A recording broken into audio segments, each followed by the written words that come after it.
What's up guys, JM here. Today we'll be covering chapter 29 of arc 5. Chapter 28 ended with Garfield rushing into the shelter with a dying Mimi in his hands. Chapter 29 opens with a flashback about 12 hours before Garfield arrived at the shelter. Mimi and Garfield were walking in the city, an hour after Garfield had lost to Reinhard. Mimi had seen Garfield leaving the hotel alone and tagged along to give him company. She begins telling Garfield a story about her brothers. Garfield was so very confused on why Mimi was so clingy towards him. He's a part of a rival faction and he barely knows her. Deep down, he wanted to be alone with his thoughts after losing, but he was too embarrassed to tell Mimi. He couldn't help but feel overwhelmed by Mimi's eagerness. While trying to get over what happened earlier, Mimi breaks the silence. "Garf, your expression is weird. What happened? Was it something fun?" "If something fun were to happen, wouldn't my amazing self look happy? My amazing self doesn't want to talk about it, and there's no reason to talk about it. If you keep talking about complicated stuff, you'll end up like Joshua. Mimi thinks it's better to relax and enjoy stuff. It's better when Garfield throws his head back, laughing like an idiot." "Are you saying I look like an idiot?" Mimi screamed and started laughing, which confused Garfield. Garfield continues to reflect on how big the gap between him and Reinhard is. The title of Strongest held a very special meaning to Garfield, to be the strongest, to see becoming the strongest as a goal. Garfield believed that as soon as a man was born, his first cry would place that as his lofty goal. Garfield found it very hard to believe that Reinhard was the strongest just going off of appearances. But Garfield knew that the most powerful people are able to hide their power.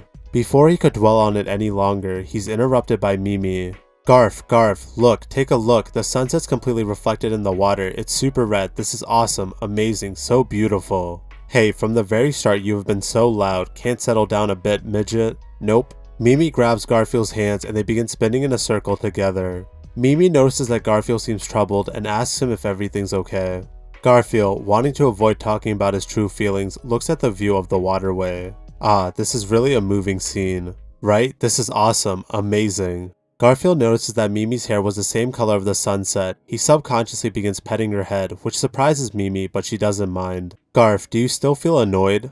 Garfield began to feel relief in his chest and started to open up to Mimi. "Being the strongest is suddenly not possible. My amazing self is still on the journey there." "Oh, so you're climbing the ladder to being the bestest. Hey, you understand pretty well. Yeah, that's the proper way to become the strongest. Hey midget, while we're here, how about we go get a bite? It'll be my amazing self's treat." "Garf, look!" On the other side of the waterway, the ropes of an empty sailboat had come undone, causing it to drift. "Hey kids!" Mimi warned the 5 kids playing in another boat. The children didn't notice the other boat. If they collided, their boat could end up being overturned, throwing the children into the waterway. The children finally notice the drifting boat and begin to panic. Garfield leaps onto the kids' boat and smiles. "Yo kids, thank the midget cat who noticed you."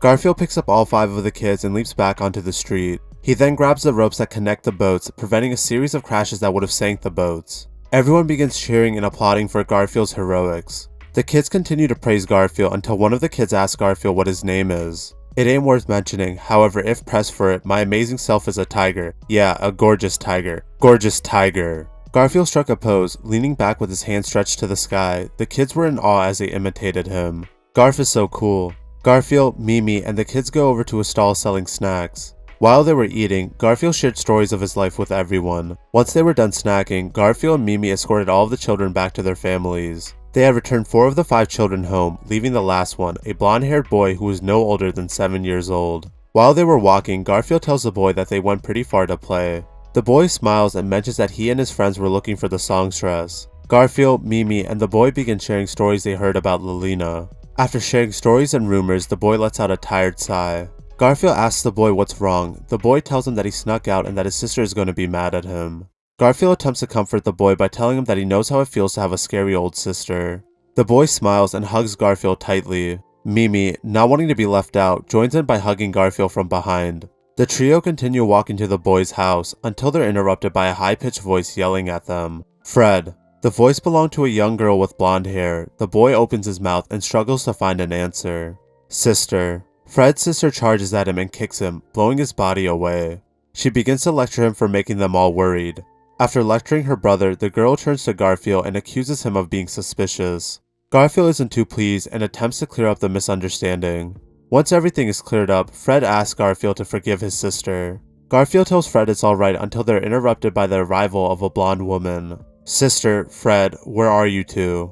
Fred and his sister run towards the woman, sobbing while hugging her. They attempt to explain what is going on to their mom. Garfiel notices the woman's face and freezes up, which confuses Mimi as she's never seen Garfiel this way before. Garfiel is speechless and mutters, "Mom?" And that sums up chapter 29 of Arc 5. That was a pretty lighthearted chapter, nothing much here except more character development for Garfiel and Mimi. They have pretty good chemistry. The last thing is, it seems that Garfiel's mom could be alive or this woman looks exactly like her. Although we were shown that she died in an accident, I wonder how she could have survived. It'll be interesting to see what happens next. Let me know if you guys have any theories, predictions, or thoughts about the chapter or going forward in the comment section down below. I'll be reading all of the comments, then responding to and discussing 3 to 5 comments in the next video. Now to get into 3 comments of the last video. The first comment comes in from Andre. They wrote, "Notice how the whole conference or strategy meeting began right as soon as Subaru regained consciousness as others were waiting for his opinion on the situation. That goes to show how valuable he is to everyone, even if he has a bit of an imposter syndrome and denies his worth." Yeah, I like the attention to detail from Tappei, although I'm surprised that they waited a couple of hours while all hell was breaking loose outside. But yeah, I'm glad to see that Subaru is valued among his peers. The second comment comes in from SH. They wrote, "Wait a minute, did Julius say there are 5 Synarch bishops? But if we include Gluttony, there are only 4 Synarch bishops. Unless it's Pride, which Betelgeuse said that there is no Synarch bishop of Pride, unless they found one. Poor Garfiel, he's probably traumatized. The situation is even worse than Season 2. There's most likely 5 Synarch bishops as all 4 towers in the city hall are under the witch cult's control. I highly doubt the 5th one is Pride, as Betelgeuse was asking Subaru if he was Pride, which implies none of them have seen the Synarch Bishop of Pride yet. As for Garfiel, maybe, but I think Mimi will be fine." The final comment comes in from Grumpy. They wrote, "Julius is correct even if Subaru says that he's not a witch cult expert and has no plans. The funny thing is, he's gonna have a plan after some loops and prove him right. Probably. Yeah, that is pretty likely, although Subaru's plans are not flawless, which is good. Otherwise, he would be no different from other OP protagonists. With that being said, thank you so much for the support as always. Thank you for watching, and I hope you all have a great day."